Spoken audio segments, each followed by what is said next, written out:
Dr. Marty Fowler, also known as Dr. Marty with 3 Ys on Instagram. I'm here today with Popular Nation to take a look at some of my exotic cars and just talk about some things in general that might pop up along the way. This is a Lamborghini LP560-4. The popular name for it is Gallardo, Gallardo. It's a particular yellow that they made primarily for this vehicle, and it sort of goes along with many of the yellow Lamborghini songs and those quotes, sort of vaguely analogous to the red Ferrari, and this is the yellow Lamborghini. But this is a wonderful vehicle. I've had it for a number of years. What I like about the car is that it's primarily Audi powered.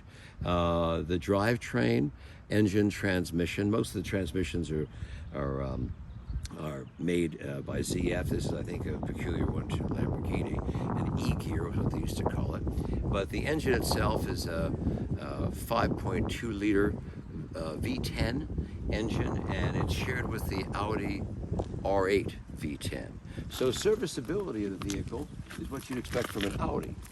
It's not going to be like a Toyota or a Honda, but it's not going to be quite as expensive or as exotic or as problematic as maybe some of the older Lamborghinis.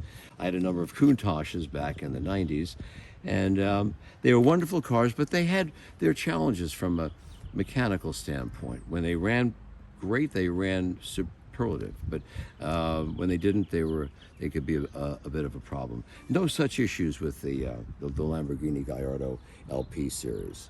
It's got a few options. There aren't a bunch of options available on the cars. It does have the cross-stitched leather, and it has what they call a touring package, which essentially means you get a cup holder. I forget what the price tag is on the touring package, but that's essentially what the touring package entails, is one, not 2 cup holders, you get one. But it's a fun car. It's not my favorite car to drive if I'm going anywhere out of San Diego, out of my home here in Rancho Santa Fe. It's great for a run down to Coronado, La Jolla, Del Mar, Encinitas. But if I'm going to Orange County, to Los Angeles, I much prefer to take one of my other vehicles. And my favorite is the Rolls-Royce, which we'll see shortly. Can we take a look at the engine? Of course. The engine compartment is covered by the same component that covers the convertible top area.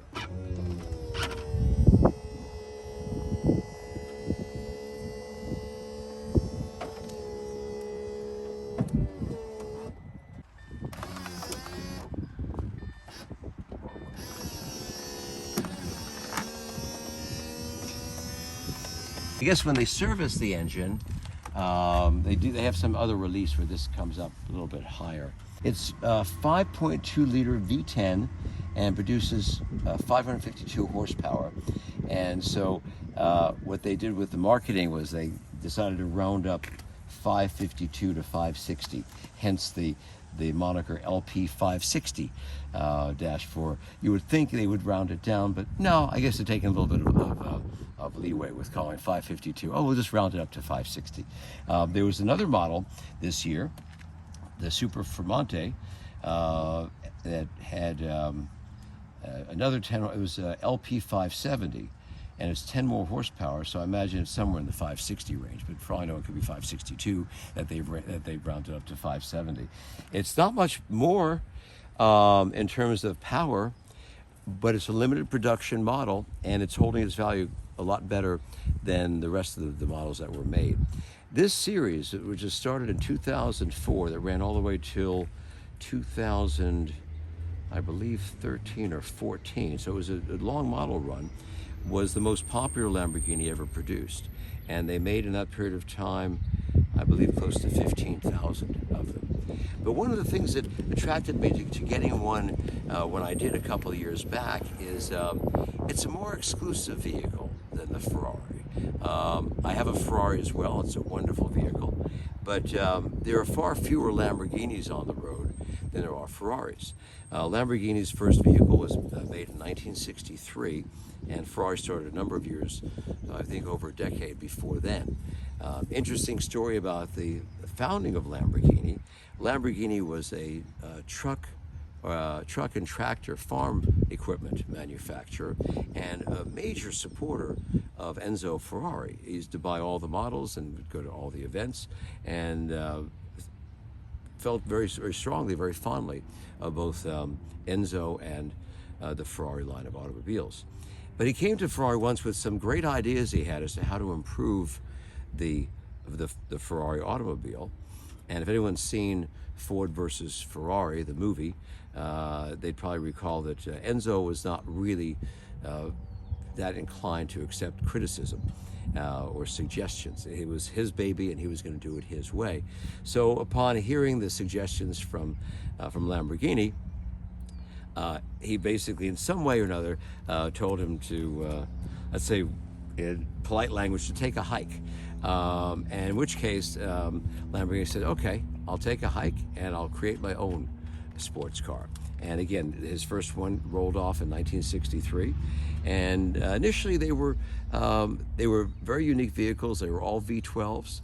And he's expanded his line tremendously over the years, although now Ferrari has several different models. Lamborghini is still primarily the Huracan and the Aventador line, and they have some very high-end models that they produce in limited numbers. So certainly Ferrari is still the more well, if you do, I can't say mass production, but it's a more frequently produced car than the Lamborghini.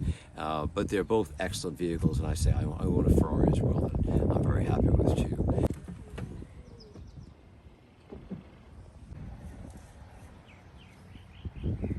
Continuing with this journey among my exotic cars, this is my Rolls-Royce Phantom sedan, that one of my favorites in the collection, and it's unique now in that it's based on the BMW drivetrain. So unlike previous models of Rolls-Royces, which were built entirely in England, the engine and the transmission are both derived from their BMW counterparts. Obviously the coachwork, the body, the interior, that's all Rolls-Royce craftsmanship at a factory called Goodwood in England. But the engine itself is actually a modified version of the engine they put into the 760. It's been bored out to 6.75 liters, consistent with the older pushrod V8s that they used in these cars for many years. And I think the reason for doing that, just out of tribute to the previous displacement of 6.75 liters, is I think many of the customers aren't that overly automotive or technically savvy, and they take a look at the brochure, they see 6.75 liters, and oh yeah, that's just like my old one. Well, no, it's nothing like your old one. Your old one was a V8. This is a V12. Currently, they've been turbocharged, and even in the non-turbocharged version, this one produces 453 horsepower, which moves a car that weighs 5,677 pounds from 0 to 60 in 5.3 seconds. It's not a Ferrari or a Lamborghini, but it's still pretty impressive for a car of this weight and size. Yeah, the suicide doors. So one of the cool features of this vehicle, from a stylistic standpoint, is they call suicide doors. They're also known as carriage doors. The suicide door derivation is up to question. But the way that the car is set up, when you sit in the back seat, you're sitting back rather far. And to reach to close the door is somewhat awkward. And so when they thought about the engineering of the vehicle, they designed a button that you can use to close the door. And well, hello. You still have to open the door yourself. People say, why don't you have a button to open the door? It's either, I've narrowed it down to either one of two things. I've actually given it some thought. Either one, they thought it might be a safety hazard to have a button that you could press to open the door. Perhaps you're driving on the freeway. You don't want someone opening the door on the freeway. Although that could easily be overridden, with some type of an override on the button. So once you're in drive, it wouldn't be functional. Or the other alternative is that they flipped a coin. and decided we're going to have a button open the door or close the door, and the closing the door won. I don't know. But that's basically one of the cooler features of the car is the suicide door arrangement, which I think appears in a few other vehicles. I had a couple of old Lincolns back in the day that had these kinds of doors back in the 60s. But modernly, about the only car that does have these carriage or suicide doors. There was another Lincoln that they made just briefly last year that also offered them. But it's one of those little unique kind of design features. But as I'm getting out here, the umbrellas. And if, in case of inclement weather, which rarely if ever this car sees inclement weather, but it has happened, you press a button and out comes a Rolls-Royce branded umbrella. One of the other things too about the car is the Spirit of Ecstasy, the hood emblem over here has been symbolic with Rolls-Royce for many, many years. Modernly now you can get these in crystal, with all, they actually light up. And I think some other options you have for it, but all about the same thing. The main, probably the most significant thing is the crystal. People tend to break these off. Okay. And want to get them as a souvenir. Got it. Makes sense. And the unfortunate thing is that the actual item itself, which is what someone would want to have, isn't as expensive as if someone were to do that. The mechanism for the up and down motion is a couple $1,000s. So that's why it's best to be parking in a neighborhood you're familiar with, is to make sure the Spirit of Ecstasy is down. So not so much even the cost of the item itself, but the mechanism through which you can let it go up and down. And so these wheels happen to be 24 inches. The stock wheels for this year were 20s and 21s, and so 24 is pushing a little bit, but I've seen as big as 26s on there. But these are 24s, and it's a reasonable compromise between style and appearance and ride, because with 26s, the ride I'd imagine would be even harsher than the 24s, which is slightly harsher than the 21s, but still tolerable. It's a very comfortable car overall. So, as I mentioned, this is one of my favorite vehicles, and I've got the Lamborghini and the Ferrari and a couple of Porsches and a Tesla and a limousine. But when I was younger, whereas my friends were crazy about Ferraris and Lamborghinis, not so much Lamborghinis, but Ferraris in particular, sports cars of all sorts, I was more of a luxury car guy. I liked Cadillacs and Lincolns and Rolls Royces. And so one of the first vehicles I purchased when I started my practice of ophthalmic plastic surgery many years ago was in fact a Rolls Royce. This is not that one, but it was one of the first vehicles that I had. So what I like about it is that it's very comfortable on longer drives. Whereas I love the Lamborghini, I love my Ferrari, my Porsche. They're not the most comfortable to run up to LA or Orange County. Of course, the most comfortable is probably my limousine to go up to LA or Orange County, but it entails having to grab a driver, etc. So in terms of a self-driven car, this is my favorite. It makes for nice photo ops oftentimes for different pageants and different fashion shows that I attend. It's also been featured in a variety of short and even feature-length films that I've been proud to be associated with. Most recently, there was a TV series we just shot here. I'm in episode 8 of Last Chance TV series. In fact, it's lastchancetvseries.com. Shameless plug for my friend George Jack and the star Jace Venditti.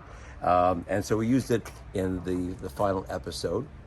Can't give away too much because it hasn't been revealed yet, but it does involve my house, and it does involve the Rolls Royce. There's an earlier episode where we sort of allude to the Rolls Royce too.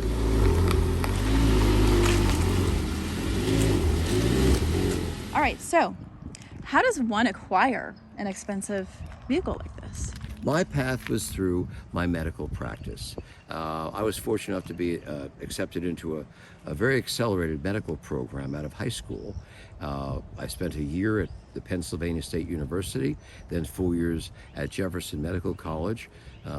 In fact, the second oldest medical school in the country. A lot of people don't know it here because it's in Philadelphia, but the second oldest medical school in the country after Harvard. And fortunately, they had what's called the Wills Eye Hospital, an internationally known eye hospital. And it turned out that my interest ran towards ophthalmology, eye surgery. And then once I was in my residency at UCLA, I did my internship in ophthalmology at the USC LA County Medical Center in Los Angeles. And I did my residency in ophthalmology at the Jubal Stein Eye Institute at UCLA. And then I did my fellowship in eyelid plastic surgery at UCLA. As much as I enjoyed ophthalmology as a specialty, I was particularly attracted to the idea of eyelid plastic surgery. Many people ask, well, what is it, about what does eyelid plastic surgery entail? The procedure is known as blepharoplasty, and it's an operation, generally speaking, where skin and or fat are taken, skin for sure, taken from the upper lid, excess skin, and sometimes some fat as well. Lower lid surgery usually entails just the removal of puffiness, the fatty tissue from the lower eyelids. And that constituted about 90% of my practice. Maybe 10% involved some reconstructive work. And due to the nature of the narrow specialty, I decided to stay busy, and so I developed a total of 14 different locations throughout the state here in California, as well as one in Utah for a time. And I basically brought to the private practice sector of medicine the academic aspect of ophthalmology plastic surgery clinic in each one of these different offices, so that there'd be 1 day a month, 2 days a month, 3 days a week, whatever it took in terms of the volume. I had locations here in San Diego, Orange County, Los Angeles, as far east as Palm Springs, Rancho Mirage, and then points north into Lancaster, Bakersfield, Fresno, even one as far up as Redding. And so I would have a schedule and perform surgery, and we would do seminars and explain to people that didn't know what it was. And it was a very popular procedure for quite some time. I did about 15,000 surgeries during my 17 years of practice. But herein lies why I'm not doing that now. Perhaps I was a victim of my own success. The operations were rather quick, and we could do quite a few in each day, anywhere from 8 to 10 to 12 if we had 2 operating rooms. But it took its toll on my cervical discs on my neck, and I ended up with a cervical disc issue that affected the feeling in a few fingers of my left hand. So with that untoward, unexpected development, that put an end to my practice. And so now I have the time to do things like this and talk to people from Popular Nation and other videos. I was just helping a friend with an MBA paper the other day. He had to write a brief memo on teamwork.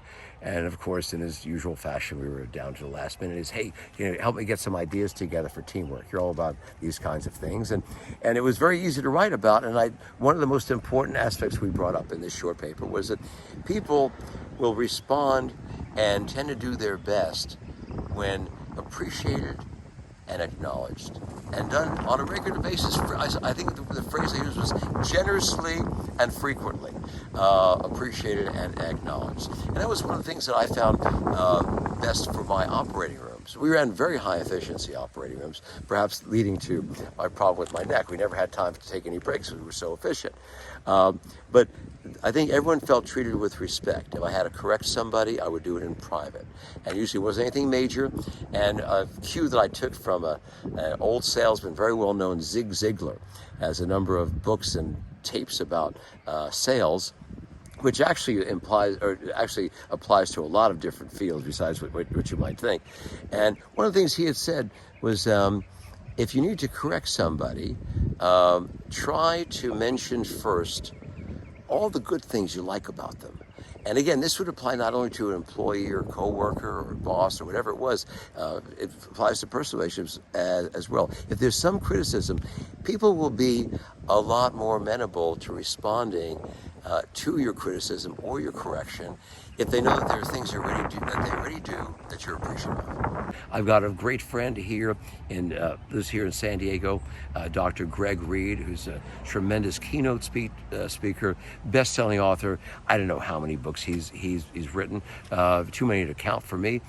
He runs a group called Secret Knock, and he and I have had a number of conversations, and if I ever get around to it, he recommends that I write a book, and we should it should be based on kindness. We've had a number of conversations. I think that's your real main message to people is kindness, the power of kindness. And that was going to be the tentative title, working title, and I've got to get around to it. I don't know how. I don't have time now that I'm not working, but it seems to always fall to my to-do list.